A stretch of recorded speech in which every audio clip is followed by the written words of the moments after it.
그 회중석에 앉아 있었고요. 저와 몇 사람이 그 기독교 대표로 가서 그 도발적인 질문들에 대해서 답변을 해야 되는 그런 아주 난처한 상황에 이르렀습니다. 그 중에 제가 받은 질문 중에 가장 난처한 게 무엇이었냐면요. 한국 기독교인들은 너무 호전적이래요. 너무 호전적인데, 그렇기 때문에 뭐 예를 들면은 불교의 홈페이지에 기독교인들이 와서 그 사탄아 물러가라, 불교는 막이다, 뭐 이런 식으로 해서 그런 그 자신들의 종교를 욕보이는 그런 글들로 도배를 해놓고 나간다는 거예요. 그래서 기독교인들이 그 벌떼같이 몰려들어갖고 한번 그렇게 홈페이지를 마비시키고 나가면은 속수무책이다, 그런 이야기를 하고, 또 그 단군상을 훼손하거나 그 다음에 그 절에 있는 사찰에 있는 불상을 훼손하거나 이런 사건들을 보면서 기독교인들은 전반적으로 너무 못돼 먹었다, 막 이런 표현을 하면서, 혹시 기독교인들이 그렇게 호전적이고 못돼 먹은 것이 애초에 예수의 그 태도가 문제 있었던 것은 아니냐라는 그런 도발적인 질문을 받게 됐어요. 그래서 여러분들 같으면 그런 질문에 뭐라고 답변하시겠어요?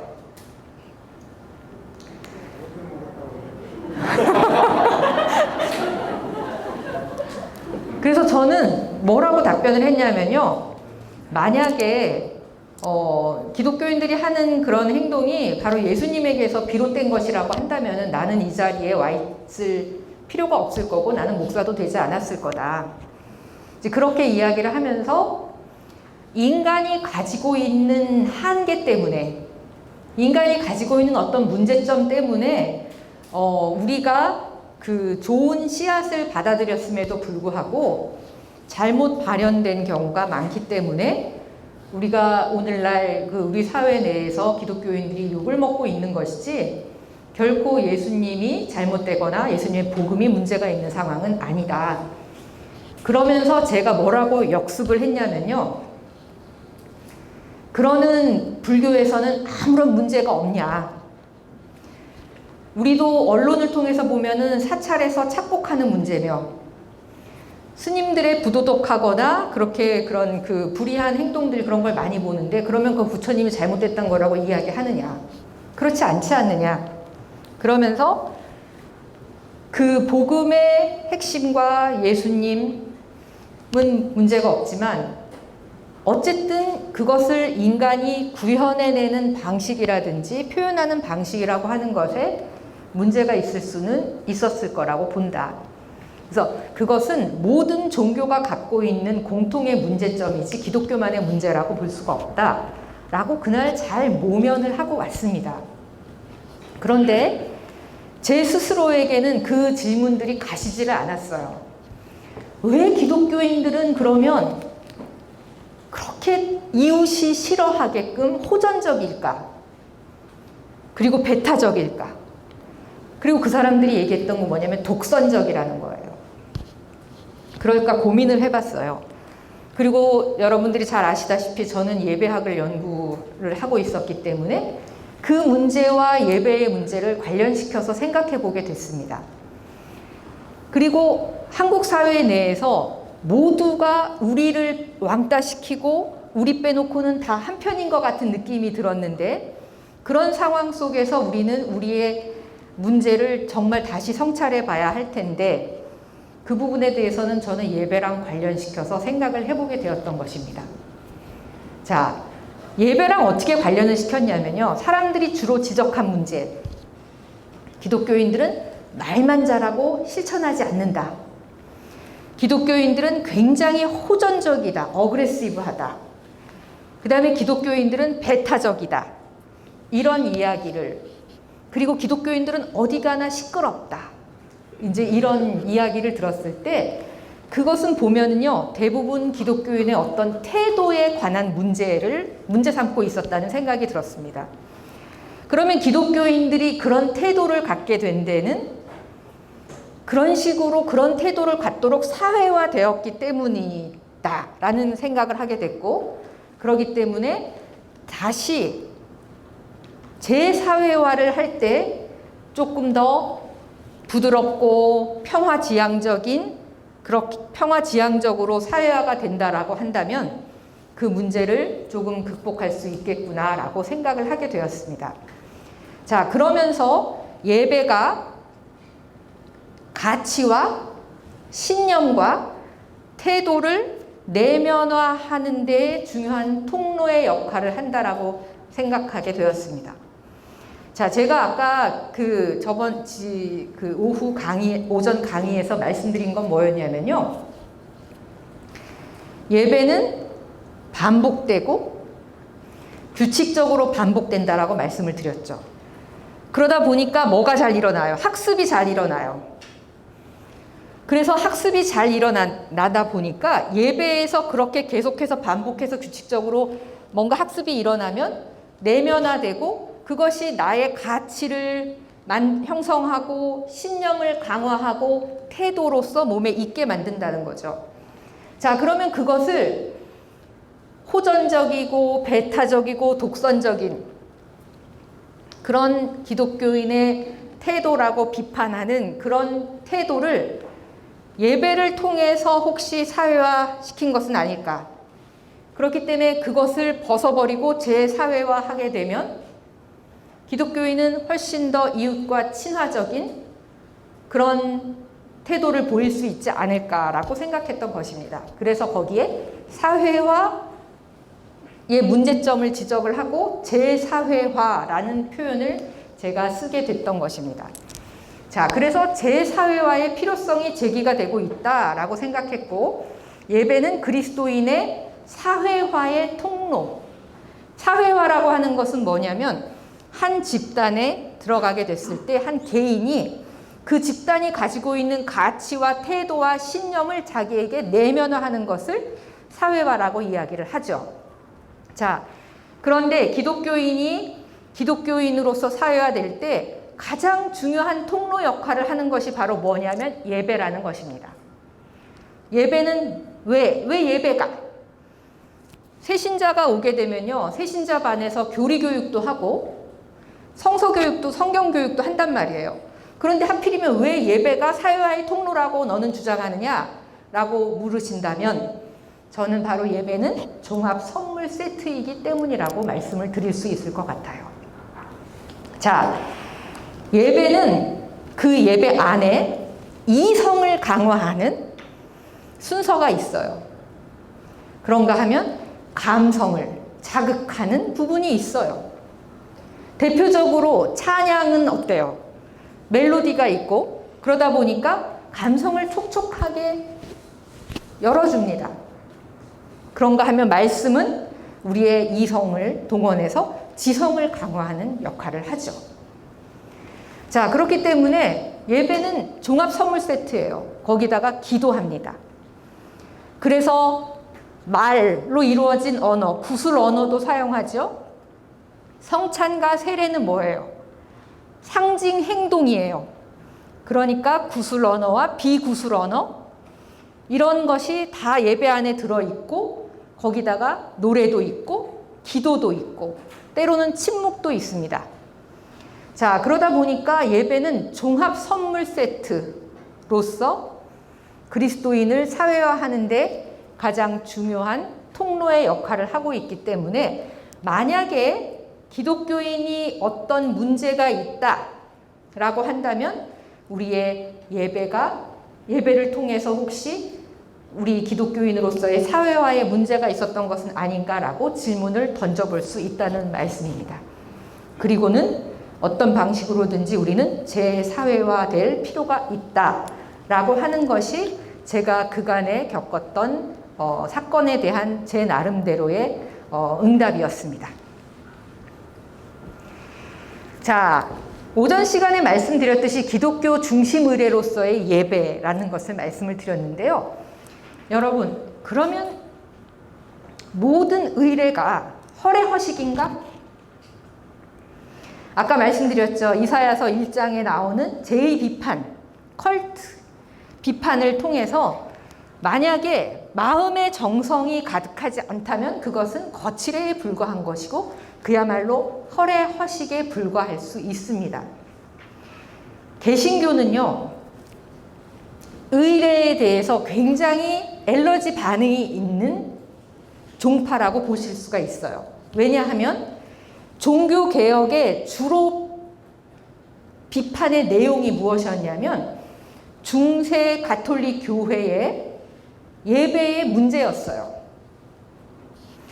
그것이 의미를 알 수 없는 여러 가지 상징으로 이루어져 있고 사람들이 당시에 그 근대적인 사고의 맹아를 가지고 있던 사람들에게는 도무지 의미 없는 거칠의 형식들이 많았던 것입니다.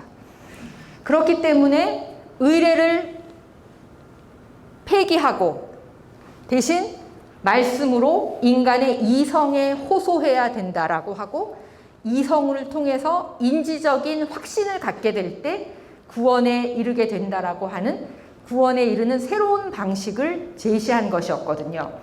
그렇기 때문에 개신교는 전통적으로 의례에 대해서 굉장히 엘러지 반응을 일으킵니다.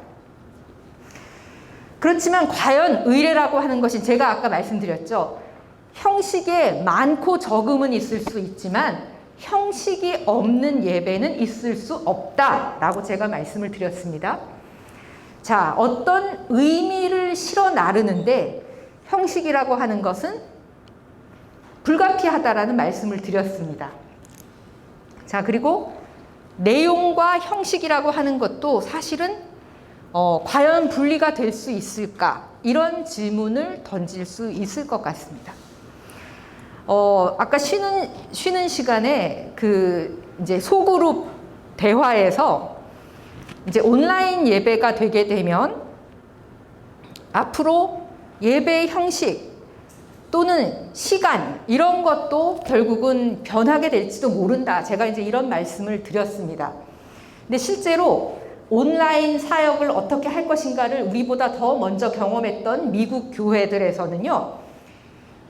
설교와 예배가 온라인으로 옮겨가면서 어떤 변화를 실제로 경험을 했다는 거예요. 예를 들면 목사님들의 설교 시간이 짧아졌대요. 그리고 그 전보다 훨씬 더 명료한 언어들과 문장을 사용하기 시작했다. 라든지 이제 이런 그 변화를 일단은 우리는 볼 수 있을 것 같아요.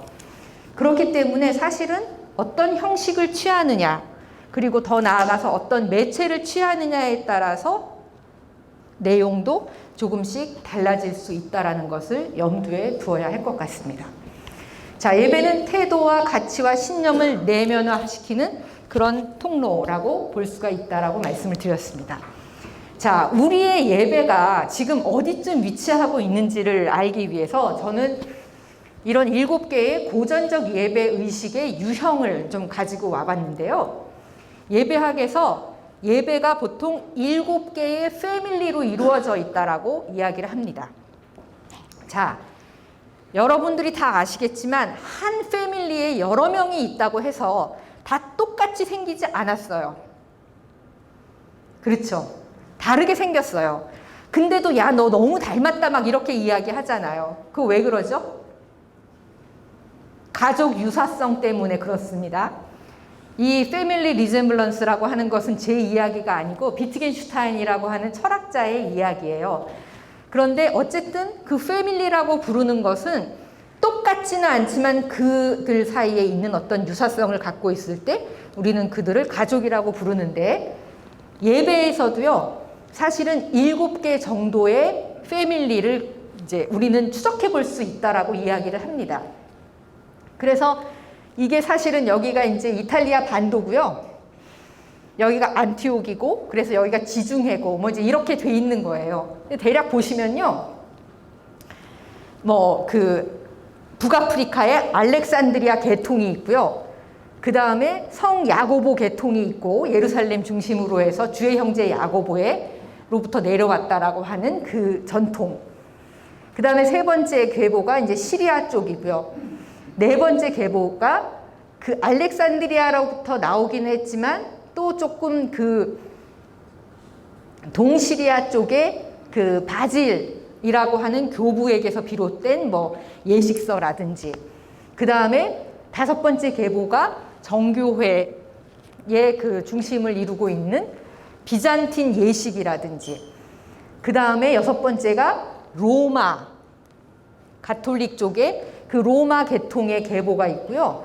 그 다음에 서유럽 중심의 로마를 제외한 서유럽 쪽에는 갈릭 계통이라고, 뭐 갈리아 계통 이렇게 해갖고 7개로 나뉘고 있어요.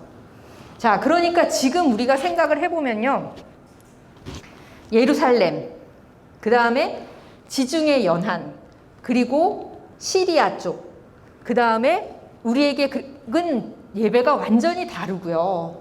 정교회에 가깝다고 생각하시면 돼요. 정교회 예배는 기본적으로 3시간입니다. 여러분은 1시간 예배 끝나가면 엉덩이가 들썩들썩 하시죠? 아, 허리도 아픈 것 같고 엉덩이도 좀 아픈 것 같고, 아, 오늘은 목사님 설교가 좀 길었네 막 이렇게 생각하시고, 어느 날 성만찬이라도 들어오는 날이면 아, 오늘은 예배가 길겠구나, 세례 예식이 있어도 아, 오늘 예배가 길겠구나 이렇게 생각하시잖아요. 그런데 정교회는 기본적으로 3시간이에요. 그래서 심지어는 중간에 나가서 담배까지 피고 오시고 막 그러더라고요. 근데 그런 정도로 예배가 굉장히 다르다는 생각을 하셔야 돼요. 자, 로마로 오게 되면은 그나마 우리가 잘 아는 가톨릭의 예식이기 때문에 익숙하다고 느낄 수가 있어요.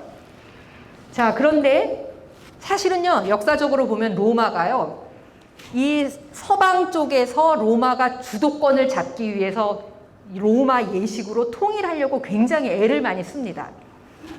그 얘기는 뭐냐면요, 사실은 다른 지역의 갈리아, 가울, 켈트 이 계열에서, 그러니까 지금의 프랑스, 그 다음에 북유럽, 그 다음에 독일 이쪽에 서로 다른 예배들이 존재했었던 거예요. 왜? 문화가 달랐거든요. 그리고 그들에게 내려오던 전통 문화라고 하는 것과 전통 신앙이라고 하는 것이 다 다르게 존재했었기 때문에 그 위에 그리스도교를 받아들여서 자기네들이 나름대로 의미 있다고 생각하는 예배를 드렸던 거예요. 그랬는데 로마는 로마의 주도권 하에 놓고 싶어 해서 로마 예식서로 굉장히 통일을 하려고 많이 노력을 했었습니다. 그랬는데 결국은 통일이 안 됐던 곳이 하나가 있었는데 그게 바로 이제 스페인 쪽이었어요.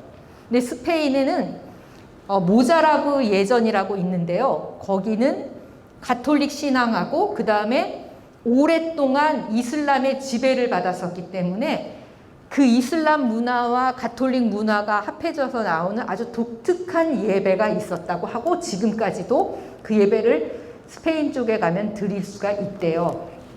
저도 한 번도 보지 못했는데, 네, 이제 그런 상황이었던 것입니다. 그리고 이 갈릭 계통이라고 하는 데서는 보세요, 파리도 있죠, 제네바도 있죠. 요 부분에서는 갈리아 예배를 드렸었던 거예요. 자, 그러면 오늘날 우리 개신교 예배는 이 패밀리 중에서 어느 계통을 더듬으면 그 뿌리를 찾을 수 있을까라고 생각해 보면요,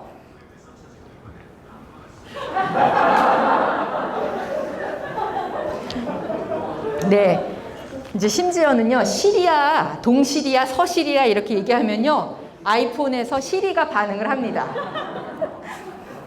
네, 자, 다음 장 넘겨주세요.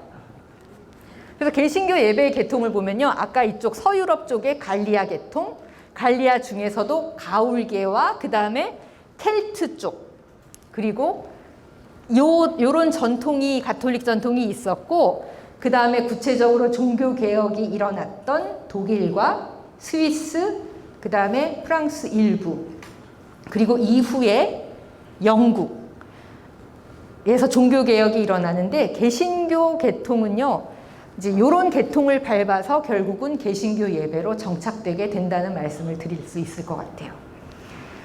자, 그래서 종교개혁 이후에 개신교라고 하는 것은 종교개혁 이후에 생겨난 컨페션, 그러니까 종파라고 생각하시면 되잖아요.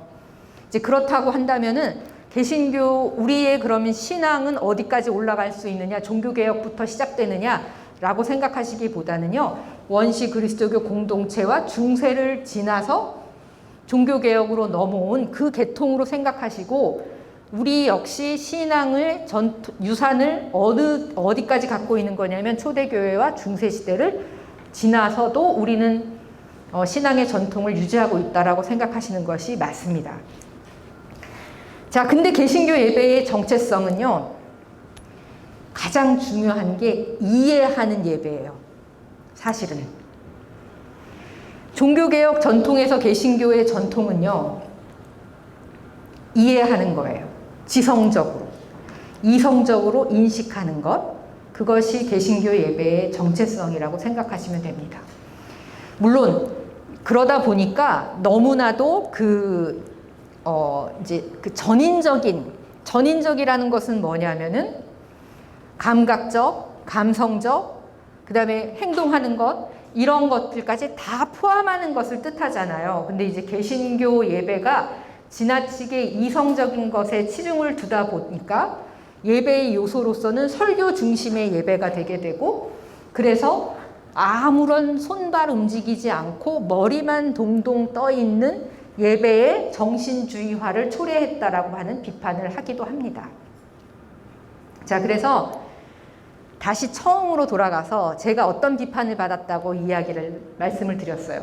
개신교인들은 말만 잘하고 행동으로 옮기지 않는다라고 하는 것은요, 바로 예배의 정신주의화와 맞닿은 비판이라고 볼 수가 있을 것 같아요. 그러니까 머릿속으로 그런 줄 알아. 나는 다 알고 있어. 그리고 내가 입으로 시인하기만 하면 구원에 이를 수 있다. 라고 하는 것은 통해서 아무런 실천도 하지 않고 행동하지 않아도 나는 곧바로 구원에 이를 수 있다라고 하는 것은 사실은 적절치 못한 성서의 해석이라고 볼 수 있을 것 같아요. 근데 그 부분은 안 목사님이 전문가시니까 안 목사님께 계속해서 여쭤보시면 될 것 같습니다. 어쨌든 개신교 예배의 정체성은 이해하는 예배였고, 당시로서 설교 중심의 예배였고, 그러다 보니까 예배의 정신주의화를 초래했던 것도 사실이라는 것입니다. 자, 당시 중세의 예배를 한번 생각해 보세요. 그때요, 사실은 그 신부님들의 문맹률도 굉장히 높았대요. 신부님들의 문맹률도 굉장히 높았고, 사실은 라틴어로 미사를 진행을 했기 때문에 사람들은 인지적으로 전혀 그게 어떤 맥락인지 모르고 그냥 가서 이 성만찬 할 때 성체를 받아서 그것을 먹게 되면 그걸 굉장히 마술적이고 신비주의적으로 생각했다는 거예요. 그러니까 그리스도의 몸을 내가 받아서 영하게 되면 내 병이 나을 거다. 이제 그렇게 생각했다는 것이죠. 그래서 이제 성서에 대한 해석이라든지 설교 같은 것들은 예배 안에 거의 없었다고 합니다. 중세 유럽에서는 따로 수도사들이 그 순회를 하면서 설교 예배를 드리기도 했었는데, 그 중세 시대 순회 설교 예배가 종교 개혁자들의 예배의 원형이 되었다라는 이야기는 이제 정설로 여겨지고 있습니다. 자, 다음 장 넘겨볼게요. 자, 그렇게 시작되었던 예배지만 개신교 예배 전통도 굉장히 다양해졌습니다. 7 패밀리 못지 않았어요.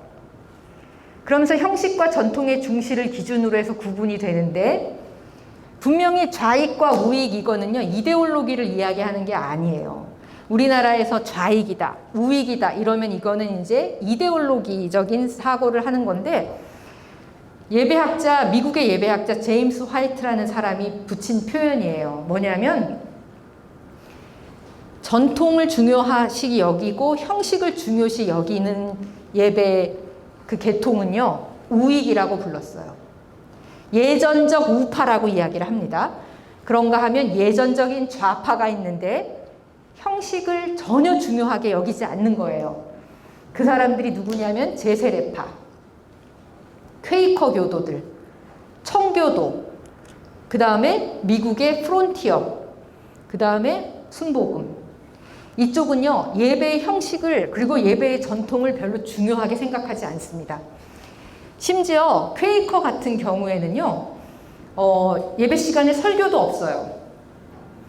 그리고 회중 기도도 없고 찬양도 부르지 않습니다. 물론 퀘이커도 이제 지역에 따라 조금 다르게 발달을 했는데 퀘이커는 성찬도 없습니다. 세례도 없습니다. 자, 그리고 프론티어는 어떤 거냐면요. 유럽 대륙에 살던 사람들이 이제 아메리카 대륙으로 이주를 해가면서 동부의 대서양 해안가에 내리잖아요.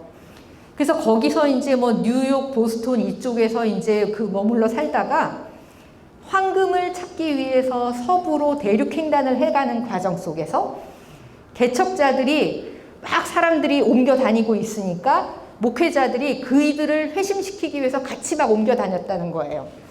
그래서 그때 텐트 미션이 발달했다는 겁니다. 그래서 천막 쳐갖고 부흥회 막 하고 회심시키고 그 사람들 떠나면 또 다시 짐 싸갖고 또 다른 지역으로 옮겨가고, 그때의 예배의 모습은 전혀 형식이라는 것이 고려되지 않고 그냥 말씀과 찬양과 기도와 회심이 중심이 되는 그런 텐트 미션을 했고 그것을 프론티어 예배라고 불렀다는 것입니다. 자, 그리고 순복음 같은 경우에도 성령의 역사라고 하는 것은 형식에 얽매이지 않는다라고 하면서 그 형식을 중요하게 생각하지 않은 예배가 바로 이 예전적 좌파라고 부르는 이 계열이라고 생각하시면 되고요. 우리가 속해 있는 장로교는 개혁교회인데 개혁교회와 감리교회는요, 적절하게 형식과 전통을 중요시 여기는 중도파라고 생각하시면 돼요. 그런가 하면 예전적인 우파, 형식을 중요시 여기고 전통을 중요시 여기는 교회들은 성공회, 그 다음에 루터교회라고 보시면 될 것 같습니다. 그러니까 제가 독일에 있을 때 다녔던 교회가 이제 루터교회였거든요. 그러니까 독일 교회는, 독일 개신교는 주로 루터교고요. 그 다음에 그 스위스, 프랑스 개혁교회가 조금 있었어요. 그런데 이 루터교회도 예전이 굉장히 발달한 교회라고 볼 수가 있습니다. 그래서 우리 루터기 교회의 음악 감독님도 독일에서 공부를 하셔서 음악도 그 예전 음악을 아마 깊이 그렇게 공부하셨을 거라고 저는 생각을 하고 있습니다. 물론 성공회는요, 성공회는 영국 국교회죠. 헨리 8세가 이혼하고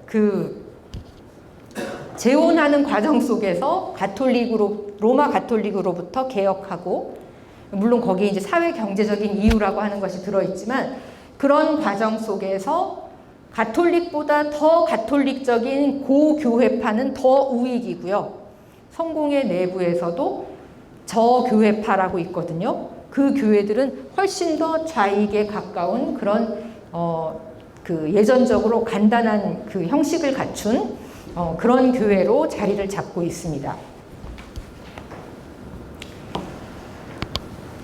자, 그러면 이제 구체적으로 예배를 한번 이해를 해봐야 될 것 같습니다. 예배는 아까도 말씀드렸지만 하나님의 그 은혜의 선제성에 기인해서 하나님이 먼저 우리를 불러주셨다는 거죠. 그리고 거기에 대해서 우리가 응답함으로써 이루어지는 하나님과의 만남의 사건이라고 보시면 될 것 같습니다. 자, 그렇기 때문에 하나님께 영광을 올리는 그런 상승 구조가 있고요.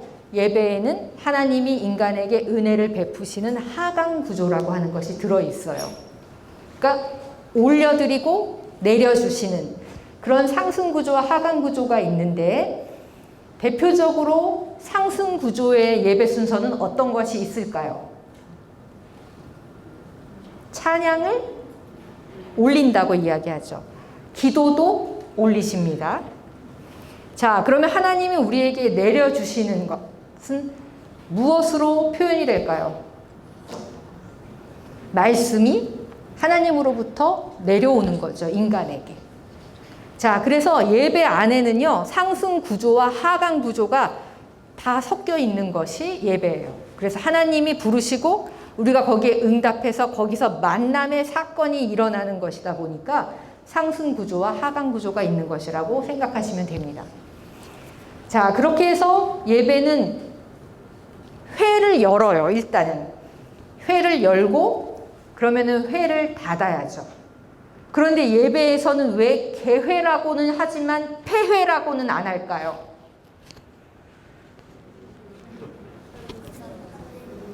크게 말씀해 주세요. 그렇죠. 어떻게 이렇게 정답만을 말씀하실까요? 딩동댕동입니다. 자, 예배는 시작했어요. 그런데 12시가 조금 지나서 예배가 끝났어요. 목사님이 축도를 하시고 그 다음에 그루터기 교회는 사랑의 나눔 있는 곳에 하나님께서 계시도다 하고 성도의 교제를 격려하는 그런 찬양을 같이 부르고 예배가 끝났어요. 자, 그러면 예배는 완전히 끝난 것일까요? 아니죠. 삶으로서의 예배를 향해서 문이 열리는 거예요. 그것을 용어로 뭐라고 부르냐면 파송이라고 부르는 거예요. 그러니까 하나님이 예배로 모였던 사람들을 내보내는 거예요. 파송으로 가서 세상 속에서 너희의 삶으로 예배를 계속해라. 자, 이제 어떻게 살아야 되는지 다 알았지? 그러니까 가서 그렇게 살아라. 삶으로서의 예배를 계속해라 라고 하고 문을 열어주시고 내보내는 겁니다. 자, 그래서 예배의 시작은 개회지만 예배의 끝은 폐회가 아니고 파송이다라고 볼 수가 있어요. 자, 그러면 개회에는 뭐가 들어가요? 뭐 예배의 부름 이런 거 들어가죠. 임내송도 들어가고 거기 중요한 것 중에 하나가 참회의 기도예요. 우리는 이미 죄의 용서함을 받았지만 그럼에도 불구하고 그 이후에 계속해서 우리는 세상 속에 살면서 하나님의 뜻대로 우리가 과연 살았는가 이걸 예배드리면서 늘 되돌아보는 거예요. 여러분 이웃과 혹시 화해하지 못한 거 아까 마태복음 5장에 나온 그 말씀 생각해보고 그리고 또 그 이사야서 1장의 제2비판도 생각해볼 때 나 정말 그리스도인으로 제대로 살았어? 내가 마음의 그런 그 정성을 지금 다 하고 온 거야? 라고 질문을 던지면서 참회의 기도를 드리는 거죠. 그러면서 목사님을 통해서 용서의 확신을 얻고 그리고 나면은 송영과 이제 시편 교독과 송영은요 모두 다 하나님을 올려드리는 하나님을 경배하는 그런 그 순서라고 생각하시면 될 것 같아요. 그리고 이제 말씀을 시작할 때 그날 예배의 주제를 짧게 환기시킨다는 의미로 오늘의 기도를 드리게 됩니다. 그러니까 사실은 이 말씀 전에 하는 기도가요. 개회 예전에 들어가거나 말씀 단락에 들어가거나 그렇게 크게 상관이 없어요. 왜냐하면 어떤 예배의 순서는요. 그 순서의 앞뒤로 사실은 의미 연관 관계를 갖게 돼 있습니다. 그러니까 앞에 나와 있으면은 그 다음 내용을 전망하는 효과가 있고요. 어떤 것의 뒤에가 있으면은요. 그 뒤에서 앞에 것을 복습한다는 의미로 레트로스펙티브한 그 관점을 가질 수 있다는 거예요. 그러니까 예배의 순서가 앞뒤가 바뀌었다라든지 이런 게 아주 비극적인 절망적인 상황은 아니라는 것을 말씀을 드리고 싶어요. 자, 그리고 나서 성경 봉독을 하고 찬양을 듣고 같이 부르고 말씀을 선포하고 신앙을 고백하고 그리고 성찬의 신앙 고백이라고 하는 것은 항상 따라 나오는 거예요. 그리고 성찬을 하면은 항상 중보기도와 감사기도를 함께 하게 돼 있고 그리고 다짐하고 세상 속에서 나는 이렇게 살 거야. 그리고 파송의 말씀 그러니까 이렇게 사십시오. 그날의 성경 말씀 주제와 관련시켜서 파송의 말씀 주시면 다짐하고 축복을 받고 세상 속으로 나가시는 거죠. 자, 축복이라고 하는 것, 축도라고 하는 것, 베네딕션이라는 것은 어떤 의미가 있냐면요. 목사님에게 어떤 신령한 힘이 있어서 어떤 주술적인 의미가 있어서 너의 앞길을 축복해 준다 이런 의미가 아니에요. 교회를 대표해서 교회가 당신의 앞길을 축복한다. 하나님이 당신의 앞길을 지켜주실 거다라고 하는 강한 확신과 그 다음에 그 안녕 하고 하는 잘 가라는 인사라고 생각하시면 되겠습니다. 자, 다음 장으로 넘어갈게요.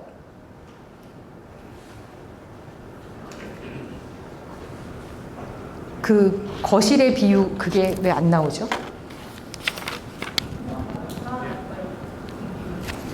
네.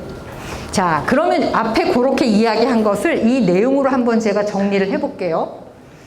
예배라고 하는 것은 저렇게 4가지 덩어리로 이루어져 있어요. 개회, 파송, 말씀, 성찬. 이렇게 4가지 덩어리로 있는데요.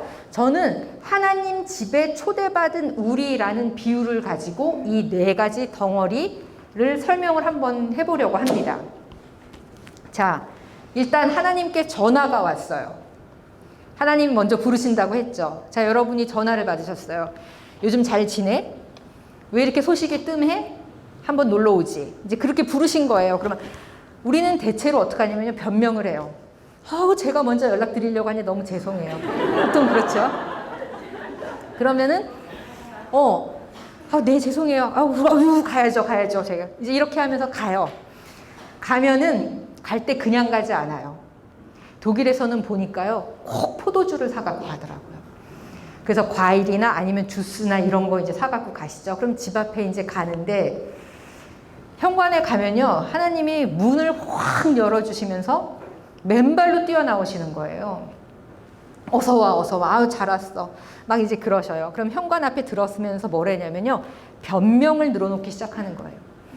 제가요, 딱 마침 전화를 드리려고 했고, 한번 찾아뵈려고 했는데, 애도 아프고요, 코로나 걸렸고요, 그리고 뭐 또 왜 이렇게 바쁜지 모르겠어요. 참 뭐 이제 그러면서 막 너스레를 떠는 거예요. 그러면은 하나님이 뭐라 그러시냐면, 괜찮아, 뭐 하루 이틀이야, 뭐 이제 그러시면서 괜찮아, 이리 와. 그러면은 그분의 그 너그러움에 감지덕지 해갖고요, 아우 역시 하나님은 참 너그러우시고 멋지셔요. 역시 정말 내 하나님이야. 막 이러면서 용비어 청가를 불러요. 자, 요 현관 앞에서 일어나는 일을 생각해 보세요. 딱 우리가 예배 드릴 때 개회에서 하는 거예요. 그렇죠. 하나님의 부르심에 응답해서 우리 예배 드립시다. 이제 그러니까 와갖고 뭐 하냐면은 참회의 기도를 드리는 거예요. 변명하는 거예요. 머리 극적극적 하면서. 뭐 잘못했고, 그 다음에 저는 좀 게으르고 나태해갖고 이렇게 못해갖고 너무 죄송하고, 뭐 이러면은 용서의 선언이죠. 괜찮아. 하루 이틀이야. 뭐 이러면서 얼른 와. 그러면 그때 미안해서 하는 말이 용비어 청가를 부르는 거예요. 그게 송영이에요. 성부, 성자, 성령. 그리고 나면은 거기서 안 끝나고 시편교도까지 막 하면서 신나서 역시 우리 하나님 최고야. 막 이렇게 이제 까부는 거죠. 거기까지가 개회 예전이에요. 그러면 하나님이 그때 우리를 뭐라고 얘기하시냐면, 아이고 여기서 이럴 거야. 빨리 이리 와. 거실에 와. 이렇게 부르셔요. 그럼 이제 거실에 여기 앉아봐. 그렇게 얘기해요. 그럼 앉아요. 그러면 근데 내가 딴 팀도 불렀는데 혹시 서로 알아? 이렇게 묻는 거죠. 그러면 그 부분이 뭐냐면 사실은 성도의 교제 시간이에요. 같이 예배 드리러 왔는데 좀 알고 지내지? 서로 인사도 하고 그렇게 끼리끼리만 모이지 말고 이렇게 하면서 당신들이 세상 속에서 살아가는데 누구랑 살고 있는지 좀 알아야 될 거 아니야? 이런 식으로 이제 옆에서 소개하게 하시고 그 다음에 앉아서 그러시는 거예요. 근데 요즘에 어떻게 살아? 뭐가 문제야? 요즘에 참 그 물가도 많이 올라가고 그런데 살림 살기 어렵지? 그럼 애들은 공부는 좀 해? 이렇게 얘기해요. 그러면서 뭐 물려줄 재산 없고 그 다음에 재주 없으면 공부시키는 수밖에 더 있겠어? 이런 이야기들을 나눈다는 거죠. 그러면 사람들이 그렇게 질문을 하는 거죠. 근데 정말 어떻게 살아야 될지 모르겠어요. 세상을 쫓아가자니 가랭이에 찢어질 것 같고 양심의 가책을 많이 받습니다. 어떻게 살아야 될까요? 그런 이야기들 질문하는 거예요. 그러면 하나님이 거기다 대고 그런 질문에 대해서 그래도 이렇게 사는 게 그리스도인답게 사는 거 아니겠어? 좀 그 분별되게 그렇게 구별되게 사는 거라는 건 쉬운 거 아니야. 그렇지만 그렇게 사는 게 좋지 않겠어? 이제 이런 이야기를 말씀을 주시는 거죠. 자, 여러분, 우리는요 사실은 듣고 싶은 이야기만 들으려고 그래요. 그래서 근데 제 선배 목사님이 저한테 그런 이야기를 해주셨어요. 목사가 설교하는 데 있어서는 기억해야 될 거 딱 2가지래요. 뭐냐면 마음 편한 사람 마음 불편하게 만들어주고 마음 불편한 사람 위로해주고 그 목사가 할 수 있는 설교다. 그런 말씀 하시더라고요. 그러니까 너무 평안히 잘 지내고 있어요. 그러면 그 사람은 그 자기가 세상 속에서 그리스도인으로 살아가는 것에 대한 일말의 거리낌이 없다는 거예요. 그거는 별로 잘 사는 게 아니라는 거죠. 그리고 너무 마음이 아픈 사람은 위로해 주되, 너무 마음 편한 사람은 그게 과연 그리스도인이 제대로 사는 건지를 질문을 던지면서 마음 불편하게 만들어 주라는 말씀을 하셨어요. 근데 어쨌든 성경의 말씀을 통해서 우리에게 하나님이 주시는 말씀은요, 우리의 질문에 대한, 우리의 세상살이의 질문에 대한 응답으로 받아들이시면 좋겠다는 생각입니다. 자, 그렇게 하고 나니까 뭐라 그래요? 맞아요, 맞아요, 하나님. 다 아는 것 같지만 또 몰랐네요. 이렇게 얘기하면서 신앙을 고백해요. 역시 하나님은 저의 하나님이시고 고백을 하는 거죠. 그러면 거기서 신앙 고백이라는 건 어떤 의미가 있냐면요. 보통 우리는 이제 사도신경으로 신앙 고백을 많이 하는데, 신앙 고백이라는 것은 당신 말씀이 정말 맞습니다. 저는 정말 당신이 옳다고 생각합니다. 라고 하는 아멘의 큰 아멘을 우리는 사도신경으로 신앙 고백으로 드린다는 거죠. 그렇게 하면서 거기는 어떤 역할을 할 수 있냐면은 하나님과의 계약에서 저는 당신의 자녀로 살겠습니다라고 하는 것에 사인을 하는 거예요. 그런 역할을 하는 것이 신앙 고백이라고 볼 수가 있어요. 자, 그런데 여기서 신앙 고백은요, 말씀에 대한 큰 응답일 뿐만이 아니라 사실은 성찬을 열어주는 그런 계단과도 같은 역할을 하는 것입니다. 자, 하나님이 우리에게 그렇게 이제 말씀을 주셨어요. 그러니까 세상에서 이렇게 살아야 되는 게 맞는 것 같다. 뭐 자식 문제든 직장 문제든 세상 속에서 그리스도인으로 살아갈 때 이렇게 하는 게 좋겠다. 근데 그나저나 밥이 준비됐으니까 밥 먹고 기운 좀 내지? 이렇게 말씀하셔서 식탁에 초대하셔요. 그러면 사실은 개신교에서는 매주 성찬을 하는 교회가 많지 않습니다. 그런데 초대교회에서는, 그러니까 예배라고 할 때는요, 당연히 그 안에 성찬이 들어있는 것을 예배라고 불렀어요. 그래서 지금도 정교회에서는요, 기도회거나 아니면 성찬 예배거나 그렇게 됩니다. 그래서 우리나라에서 WCC 총회가 있었을 때 정교회 사람들이 함께 예배를 드렸기 때문에 그때는 모든 것이 기도회거나 아니면 성찬 예배거나 그럴 수밖에 없었어요. 그랬는데 개신교에서 드리는 예배를 예배라고 생각하지 않았기 때문에 모든 예배가 아마 기도회였던 것으로 저는 그렇게 알고 있습니다. 자, 그래서 성찬은 뭐냐면요, 하나님의 자기 주심의 은혜다라고 표현을 하는 거예요. 그러니까 사랑의 상징 행동이라고 보시면 돼요.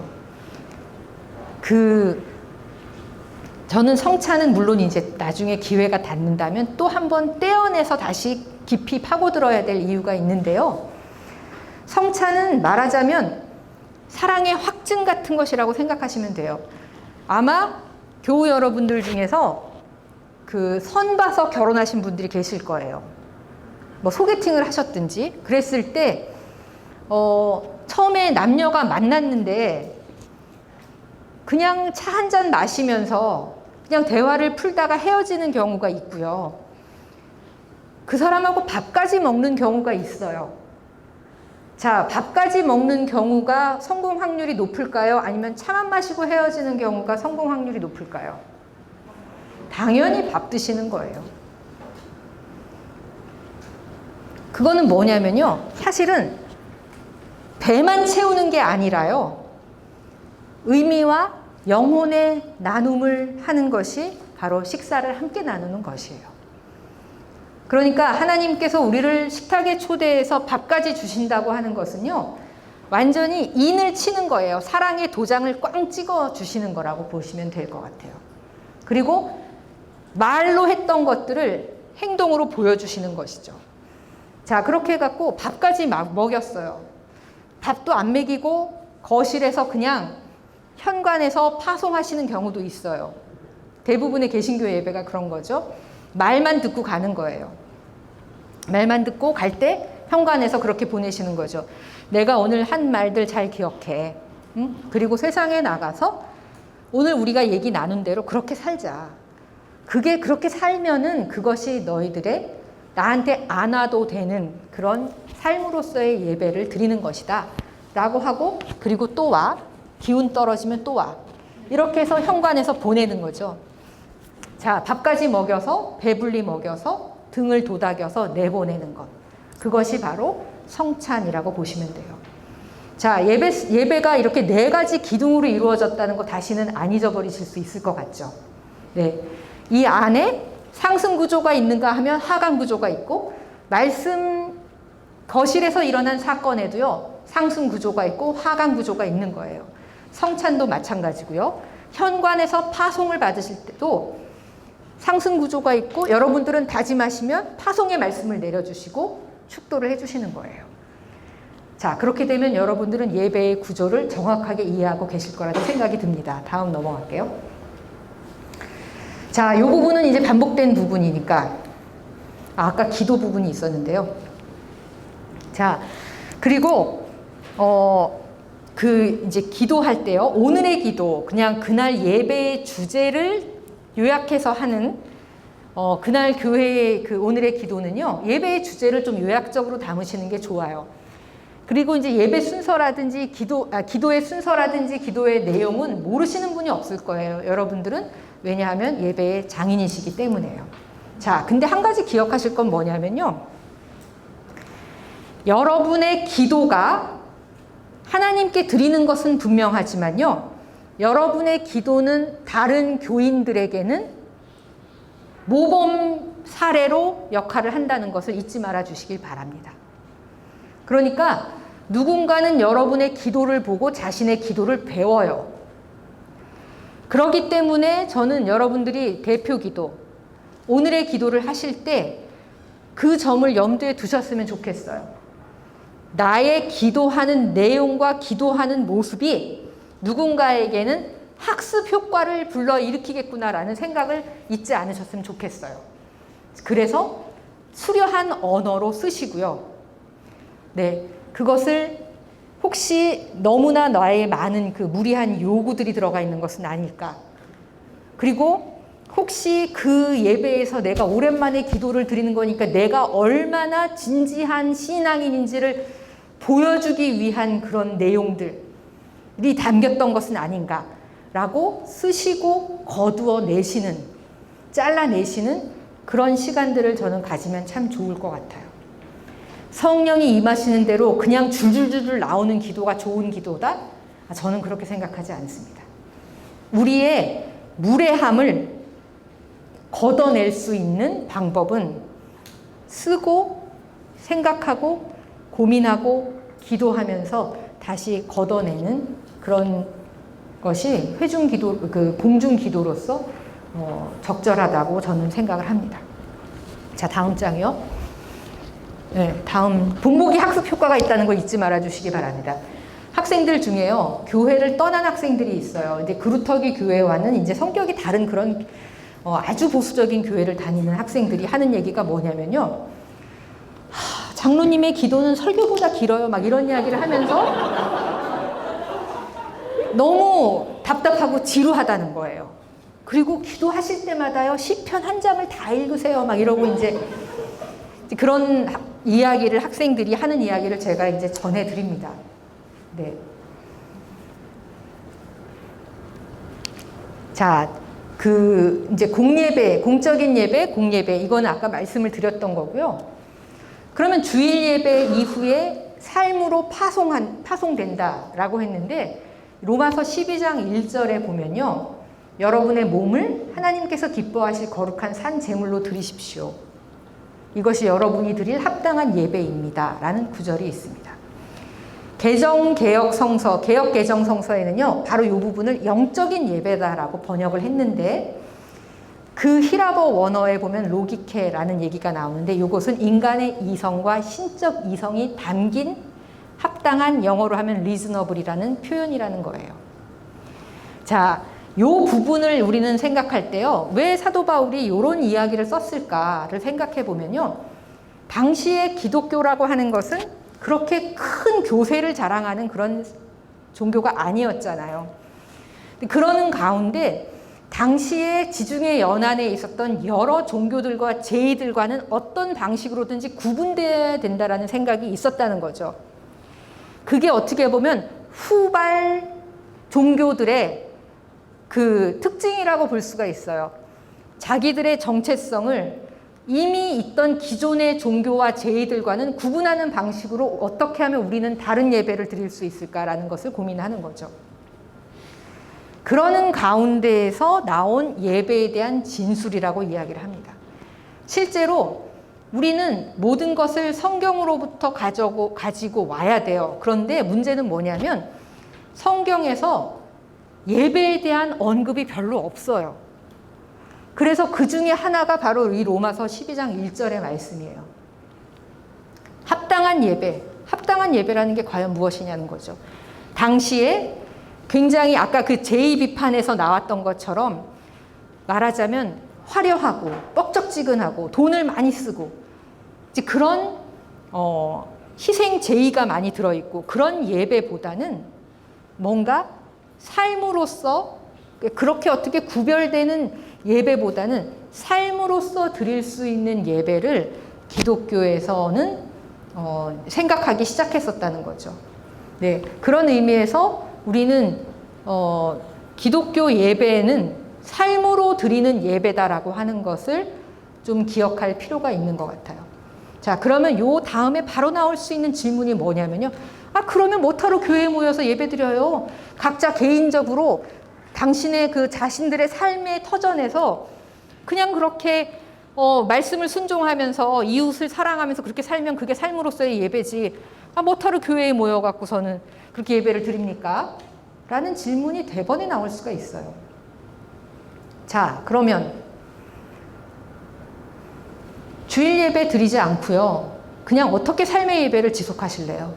뭘로 모델 삼아서?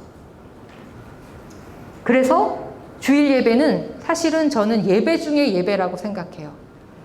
그리고 우리의 삶에서의 일상생활은 삶으로서의 예배가 되는 것이죠. 그러니까 우리의 삶이 그냥 세속 속에서 묻혀버리는 것이 아니라 예배가 되도록 그렇게 정성을 들여서 살아야 되는 것이죠. 그리고 세상살이를 하면서 지치고 힘들었을 때, 그리고 내가 어느 방향으로 가야 될지 모를 때 다시 주일에 돌아와서 예배드리면서 삶의 방향성을 가다듬고 여기서 예배드리고 힘을 얻어서 다시 세상으로 파송이 되는 거죠. 그런 구조를 가질 필요가 있다고 생각을 합니다. 자, 요즘에는 주일 성수 어렵습니다. 저는 사람들이 신앙의 주기가 바뀌고 있다고 생각을 해요. 자, 여러분들은 몇 주 빠지면 교회에 오고 싶으세요? 네, 요즘에는 일주일에 한 번씩 교회에 가야 된다는 생각을 많이 못 하시는 것 같아요. 제가 독일에 가서 처음에 놀랬던 건 뭐냐면요. 그 아름답고 큰 교회당에요, 예배당에 주일마다 가는 사람은 저와 제 남편 목사밖에 없었고요. 한 25명 정도가 돌아가면서 교회에 나오는 거예요, 독일 사람들이. 그랬는데 한 번 굉장히 충격받은 사건이 있었어요. 그랬는데 부활절기와 성탄절기가 오잖아요. 그러면 하루에 예배가 서너 번이 있어요. 그러니까 부활절기에는 이제 그 성금요일에 시간마다 예배가 있는 거예요. 3시, 6시, 9시, 12시 막 이렇게요. 그때 가니까요. 평소에 그렇게 텅 비었던 교회가 꽉 차고요. 옆에 보조 의자까지 다 놓은 거예요. 근데 막 예배당이 터져나가고 저희는 정작 앉을 자리가 없더라고요. 성탄 때도 마찬가지였어요. 거기는 성탄절 되니까요. 시내 교통을 다 1시간에 기차가 한 대밖에 안 다니는 거예요. 그래서 저희는 산 넘고 물 건너서 막 길을 건너갖고 기숙사로 돌아오고 그랬거든요.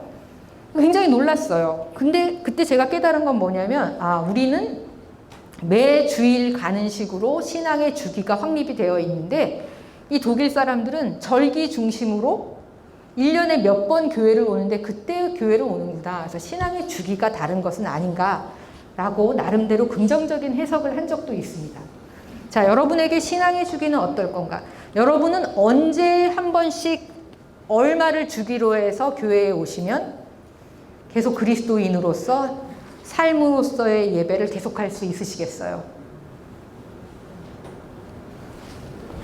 웬만하면 주일 지키시는 게 아마도 좋을 것 같아요. 여러분 주일에 설교 들은 것을 며칠 기억하십니까?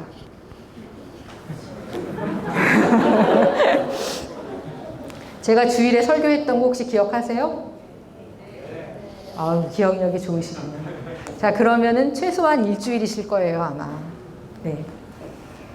자, 그리고 어떻게 보면 예배라고 하는 게요, 피조물의 정체성이에요. 왜냐하면 우리를 피조해 주신, 창조해 주신 그 창조주께 우리의 그 감사의 찬양을 드리는 것, 그것이 우리의 정체성이라는 거죠. 그런 의미에서 인간은 예배드리는 존재다. 호모 아도란스다. 라고 정교회 신학자인 그 알렉산더 슈메만이라고 하는 사람이 이야기를 했어요. 그러니까 우리가 예배드리는 존재, 하나님을 찬양하는 존재로서의 정체성을 잃게 될 때 우리는 밑도 끝도 없는 공허감에 빠지게 될 것이라는 이야기죠.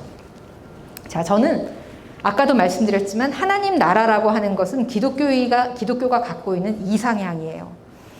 그것은 인간에 의해서 이루어질 수는 없지만 이미 예수 그리스도의 오심으로 인해서 우리는 맛봤어요. 하나님 나라를. 그래서 그 맛본 대로 우리는 하나님 나라를 이루기 위해서 여기서 열심히 살아가지만 결코 그것은 우리의 힘으로 이루어질 수 없는 그런 부분이에요. 자, 그렇지만 우리는 마음껏 상상할 수 있어요. 성서가 증언하는 바대로 하나님 나라가 이 땅에 오게 된다면 아마 이런 모습일 거야. 인간이 생각하는 가장 이상적인 어떤 형태일 거야. 라고 상상을 하면서 사실은 예배를 통해서 그것을 연습하는 거예요. 자, 그러면서 세상에서는 그렇게 하지 않지만 마땅히 이루어져야 될 것들을 여기서 미리 한번 연습해 보는 거예요. 대표적인 게 뭐냐면요, 평화의 인사를 나누는 거예요. 자, 이거 굉장히 어색해해요. 왜냐하면 특히 대형 교회를 가면 갈수록요, 매주 옆에 있는 사람이 바뀐단 말이에요. 그런데 어떻게 옆에 있는 사람하고 주님의 평화를 빕니다. 주님의 평화를 빕니다. 이렇게 하는 거 너무 어색하고 가식적이에요. 막 그러거든요. 근데 사실은 우리는 아는 사람들끼리만 친해요. 아는 사람들끼리는 코로나도 안 옮길 것 같아요, 막. 근데 대부분은 아는 사람을 통해서 감염이 됩니다. 막 이제 그런 식이거든요. 아는 사람에게는 너무나도 허용적이지만 모르는 사람에게는요, 사실은 눈길 한번 주지 않아요. 같이 예배를 드려도. 그런데 예배 안에서 평화의 인사 등을 통해서 모르는 사람과도 서로에게 그리스도의 평화를 빌어줄 수 있는 이런 정도의 사람이 된다면 우리는 세상 속에 나가서 모르는 사람과 더불어서 형제 자매로 지낼 수 있다는 이야기입니다.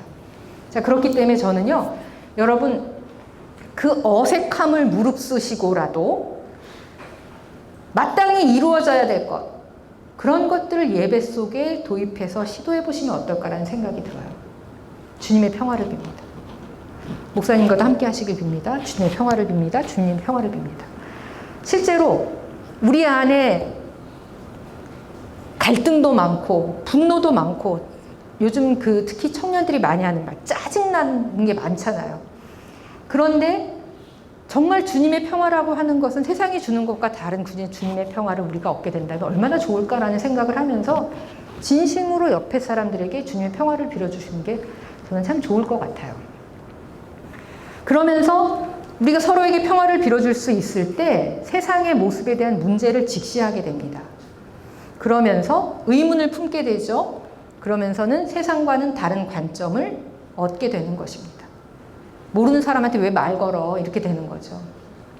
근데 모르는 사람에게도 평화를 빌어줄 수 있는 게 바로 그리스도인의 태도야. 이렇게 되면은 지하철에서 부딪히는 그 사람에게도 그리스도의 평화를 빌어줄 수 있는 게 아닌가 생각이 들어요. 그렇게 하면서 예배를 통해서 하나님 나라를 리허설을 하게 될 때 세상과는 구별과 단절을 시도할 수가 있습니다. 왜냐하면 세상에서는 모두가 그렇게 형제자매로 살아가지 않잖아요. 여기선 그걸 시도해 보는 거예요. 시도해보고 세상에 나갔을 때 형제 자매로 살아갈 수 있는 그 관점을 얻게 되는 것이라고 봅니다. 그래서 다시 세상으로 돌아가서 삶으로서의 예배를 지속하게 될 때 일상생활에서도 그렇게 가치 지향적이고 이상적인 하나님 나라를 이루기 위해서 그 모습을 구현하기 위해서 애를 쓰는 것이죠. 그게 바로 우리의 삶으로서의 예배라고 볼 수 있습니다. 다음 페이지요. 자, 그런 의미에서 예배는 훈련의 장이에요. 네, 세상 속에서 어떻게 살아갈 것인가를 훈련하는 장이라고 할 수가 있고, 그리고 이 교회가 어떤 교회인지 알아보기 위해서는 그 교회에 한번 예배에 들어가 보면 그 교회는 어떤 교회인지 알 수가 있게 됩니다. 그래서 훈련과 사회화의 중요성 제가 또 말씀드렸던 것이고요. 그리스도인의 가치, 지향, 언어, 태도를 내면화하는 장인데, 맨 처음으로 돌아가서 제가 받았던 그런 질문들, 왜 그리스도인들이 이렇게 배타적이냐, 왜 호전적이냐, 왜 도전적이냐, 왜 전투적이냐, 저는 다분히 부적절한 은유의 사용이 많았을 거라고 생각합니다. 호전적인 것은요, 마귀들과 싸울지라. 네. 자, 그런 찬송을 자꾸 불러요. 그리고 그런 메타포, 은유들을 많이 사용하게 되면 실제로 그걸 자기 행동으로 옮길 수밖에 없다는 거예요. 그런 메타포를 지양해야 된다고 생각합니다. 보다 평화지향적인 메타포, 온유한 메타포 사용하시면 좋을 것 같아요. 뭐 마귀들과 싸울지라, 제가 되게 놀랐던 거는요, 신촌에 있는 어떤 대형교회예요. 저는 그러니까 남편 목사가 휴가를 얻거나 그러면은 다른 교회 예배가 지금 어떻게 되고 있는지를 막 가서 보거든요. 그래서 남편 목사가 휴가일 때는요, 하루에 예배를 2탕, 3탕 드립니다. 이 교회 가고 저 교회 가서 봐서 한국 교회 예배가 지금 어떻게 진행되고 있는지를 보고 있는데요. 신촌에 있는 어떤 대형 교회였어요. 예배를 잘 드리고 나오려고 그러는데 마지막 파송 찬송이 마귀들과 싸울지라였어요. 자, 그렇게 됐을 때 아니, 우리는 마귀들과 싸워야 돼요. 맞아요. 그 말 자체가 틀렸다는 것이 아니라 파송 찬송으로 그걸 불렀을 때 세상에 딱 나갔어요. 그러면 세상에는 우리가 다 싸워야 될 일들만 가득한 상황이 되는 거예요. 왜 내 안에 있는 마귀와는 싸우지 않을까? 저는 그런 생각했어요.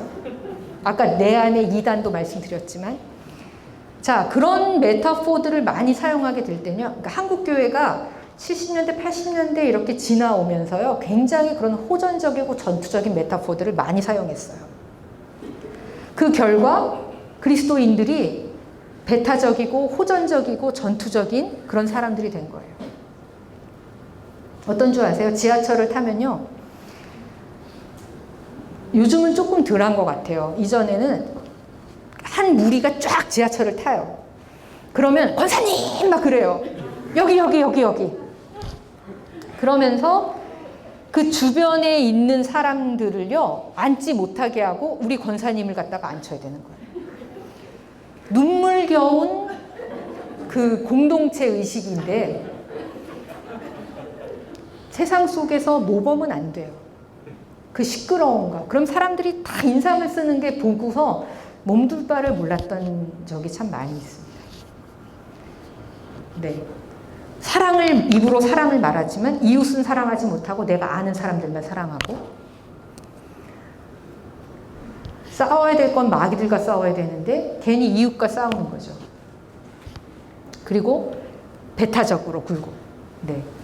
이제 그런 것들은 부적절한 은유의 사용을 자제하면서 저는 예배 안에서 언어를 좀 순화하는 과정 속에서 그 다음에 이제 차별적인 언어 같은 것들을 좀 배제하고 이러는 가운데에서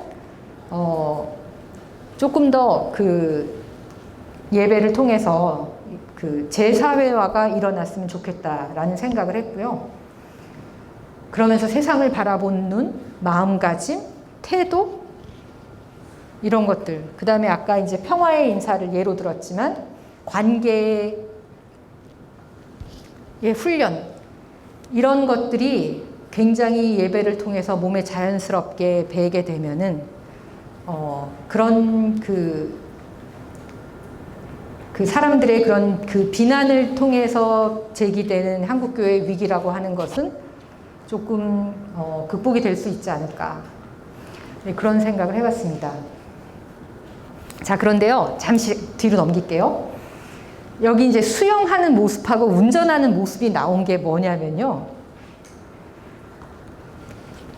내면화, 그 다음에 사회화 된다고 했을 때 머릿속으로만 알면은요, 그건 실행하지 못해요.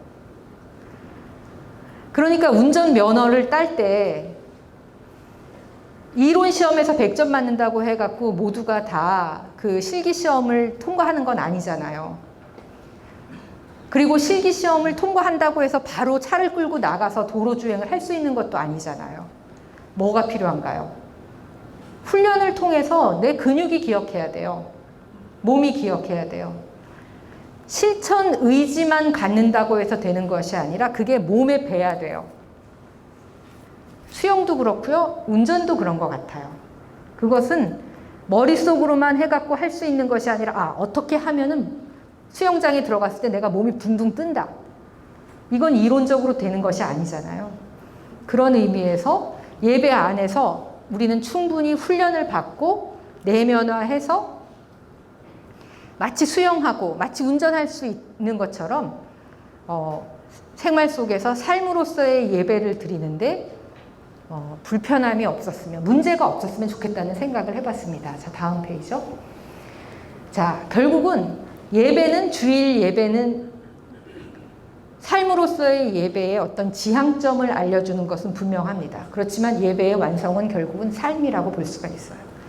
그리고 삶은 아주 구체적으로 이웃 섬김이라고 이야기를 할 수가 있습니다. 예배는 성육신을 실천하는 삶으로 완성이 된다고 생각하시면 돼요. 어떤 학자가 그런 얘기를 했어요. 우리가 드리고 있는 예배가 과연 어떤 예배인가? 그것을 검증하는 시금석이 뭐냐면요. 이웃을 어떻게 섬기느냐 하는 문제라는 거예요. 그러니까 어떤 사람들이 그것을 이웃의 예배, 이웃의 예전이라고까지 표현을 했어요. 그러니까 어떤 사람들이 이 사람들이 드린 예배가 정말 하나님이 기뻐 받으시는 좋은 예배였다, 적절한 예배였다 라고 하는 것을 어떻게 판단할 수 있느냐면요. 그 사람들이 이웃에게 어떻게 하느냐를 보면 안다는 거예요. 그러면 이런 얘기가 돼요. 이웃으로부터 우리가 막 비난을 받았단 말이에요. 그럼 지금까지 우리가 드린 예배가 잘못된 것이었나 보다. 하나님이 기뻐 받는 예배가 아니었나 보다 라고 생각할 수도 있다는 이야기예요. 우리의 예배가 적절한 예배였는지, 하나님이 기뻐 받으시는 예배였는지를 알아볼 수 있는 그 시금석이 뭐라고요? 이웃의 예전이라는 거예요. 굉장히 저는 두려운 이야기였습니다, 사실은. 그러니까 우리의 삶으로서의 예배를 드릴 때 우리가 생활 속에서 정말 이웃 사랑을 실천하고 이웃을 섬기며 살아가는지, 그 부분이 우리의 예배가 적절한 예배였는지를 검증할 수 있는, 입증할 수 있는 시금석이 된다는 거예요. 그런 의미에서 우리는 조금 더 많이 이웃을 생각하고 그들에게 사랑과 관심과 우리의 시간을 내드려야 될 것 같아요. 자, 다음 장이요. 제가 9시까지 하면 되는 건가요, 목사님? 네네, 그러면 요거 이제 금방 빨리 끝내겠습니다. 자, 그런데 이제 그래도 궁금하실 것 같아서 예배의 원형에 대해서 조금 말씀을 드리냐면요. 이미 말씀을 다 드렸는데 초대교회 전통을 회복하는 성찬 예배를 생각해 보시면 좋을 것 같아요. 이제 제가 말씀드렸잖아요. 성서에 보면, 성경에 예배에 대한 어떻게 예배 드려라 이런 지침이라고 하는 것이 거의 없다고. 그런데 이제 사도행전 2장 42절에 보면 사도들의 가르침, 사귀는 일과 빵을 떼는 일과 기도에 힘썼다. 그러면 4가지 중요한 예배 요소가 나와요. 가르치는 거, 말씀, 사귀는 거, 교제하는 거, 빵을 떼는 것, 성찬하는 것, 기도하는 것, 이렇게 4가지 예배 요소가 나오는 거죠. 자, 그리고 이미 150년경에 나온 문서들에도 보면요, 말씀과 성찬으로 이루어진 것이 제대로 된 예배였다는 거예요. 이미 150년경의 사람들도 예배와 성찬, 예배를 말씀과 성찬으로 이루어진 예배를 드렸었다는 것입니다. 자, 다음 페이지요. 자, 그렇기 때문에 우리는 사실은 초대교회 전통을 회복하려면은 가급적 자주 성찬 예배를 드리는 것이 좋겠다는 말씀을 드릴 수 있을 것 같고요.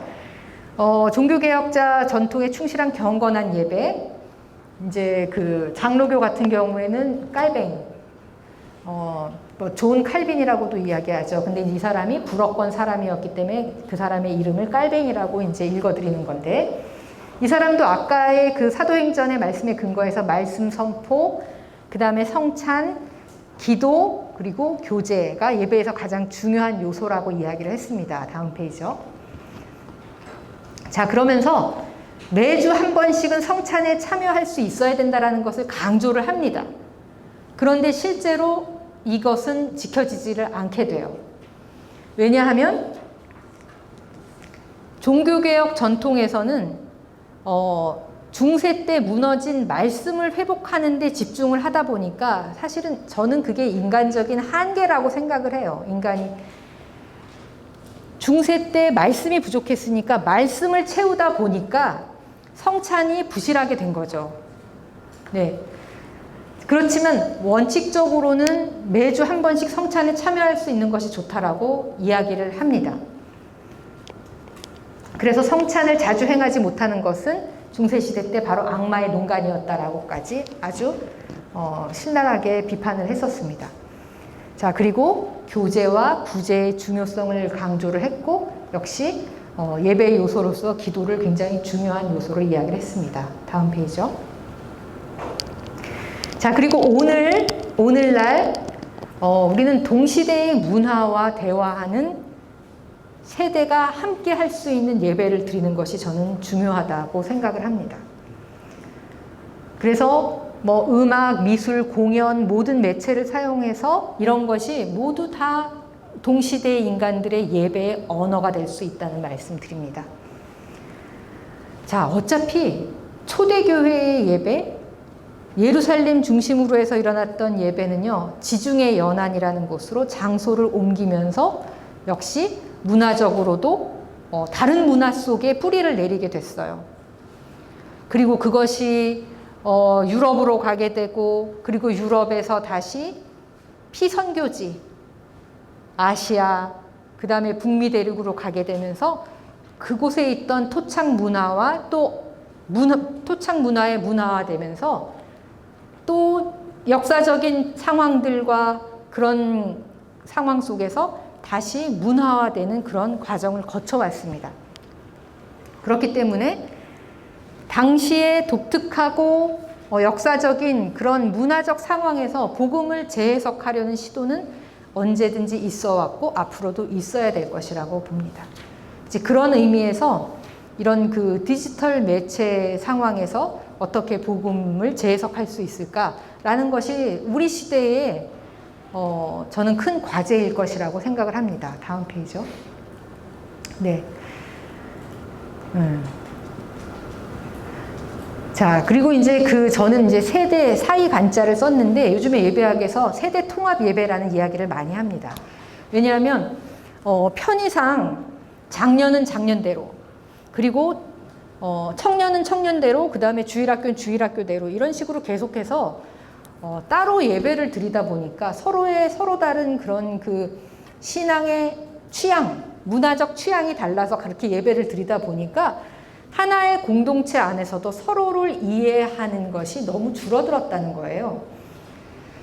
그래서 사실은 세대 통합을 통해서 장년들이 청년들에게 신앙의 유산을 전승해주고, 그것이 원활하게 되기 위해서는 세대가 통합된 예배를 함께 드려야 된다라는 이야기들을 최근에 많이 하고 있습니다. 그렇게 해야지만 세대별로 파편화되고 개토화되는 현상을 방지할 수 있다라고 이야기를 하는 거죠. 그래서 신앙 전통을 기억하고 미래 신앙의 모습을 서로 함께 이제 맛보는 게 필요하다는 거예요. 그러니까 장년층은 우리가 받아온 신앙의 유산을 청년들에게 넘겨주고, 청년들은 우리는 앞으로 다르게 예배 드릴 것을 어른들에게 맛보여주고 그런 식으로 해서 사실은 요즘 사회 속에서 얼마나 세대 간의 갈등이 큽니까? 그러면 교회 안에서 물론 어렵지만 교회 안에서라도 어떻게 우리가 세대 간의 갈등이 있는 가운데 그 갈등을 봉합하면서 해소하면서 살아갈 수 있을지를 리허설을 해봄직하다고 생각을 합니다. 물론 말처럼 쉬운 건 아니에요. 서로가 많이 양보해야 될 거라고 생각해요. 예를 들면 찬송가 공예의 찬송을 청년들은 전혀 부르지 못해요. 아까 제가 굉장히 충격적인 이야기를 듣는데 무슨 시조를 읊는 것 같은 느낌이 든다고까지 이야기를 했다는 거예요. 네. 젊은 세대는 시조 읊는 것 같이 느끼는 거고 찬송가 공예의 찬송은 어르신들은 너희는 무슨 그렇게 니네 감정만 가지고 찡찡대는 것 같은 노래를 찬송이라고 부르냐? 이렇게 이야기할 수가 있는 거거든요. 자, 그럴 때 서로 간에 자기를 내어주는 그런 방법으로 결국은 세대통합 예배를 시도할 수밖에 없지 않을까라는 생각이 들어요. 사회 속에서 굉장히 그 세대 간의 갈등이 큰데 교회 안에서 그것을 세상의 모방으로 교회 안에서도 계속해서 세대 간의 갈등을 지속할 수는 없지 않습니까? 마땅히 이루어져야 될 것. 그러니까 세대 간에 통합되고 서로가 그래도 같이 살아가는 방법을 익히는 것. 그것을 교회 안에서 저는 꼭 시도해 봐야 될 거라고 생각을 합니다. 근데 그러기 위해서는 사실은 장년층이 더 많은 양보를 필요로 하지 않을까라는 생각이 듭니다. 자, 온라인 예배는요, 시대의 표징이라고 생각하시면 될 것 같아요. 그리고 온라인 예배라고 별난 예배가 아닙니다. 뭐냐면 오래된 진실을 다루는 새로운 방식이라고 생각하시면 될 것 같아요. 온라인에서 수행되는 예배는 특별한 행위를 표현하는 것이 아니라 특별한 환경에서의 평범한 예배 참여라고 생각하시는 것이 좋을 것 같습니다. 항상 예배라고 하는 것은요, 그 시대 문화의 의미 형성 시스템 안에서 엮여져 있었어요. 온라인 생활이라고 하는 것은 지금 우리 문화의 일부예요. 예배는, 의례는 사회가 변화하는 패턴으로부터 분리될 수가 없습니다. 네, 그렇기 때문에 온라인 예배는 시대의 표징이므로 이제 그렇다고 해서요. 지금 그러면 그래? 그러면은 저기 물리적인 출석 다 하지 말고 그냥 다 온라인으로 옮겨가자. 그럴 필요가 없는 거죠.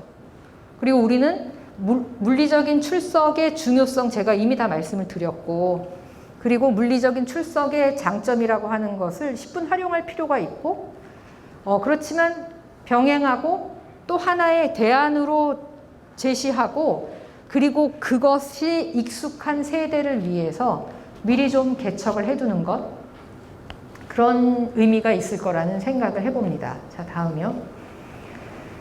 자, 저는 그래서 예배를 통해서 기독교적인 가치와 신념과 태도를 내면화할 수 있는데, 이전과는 달리 보다 성찰적인 신앙인으로 재사회할 필요가 있다라고 생각을 합니다.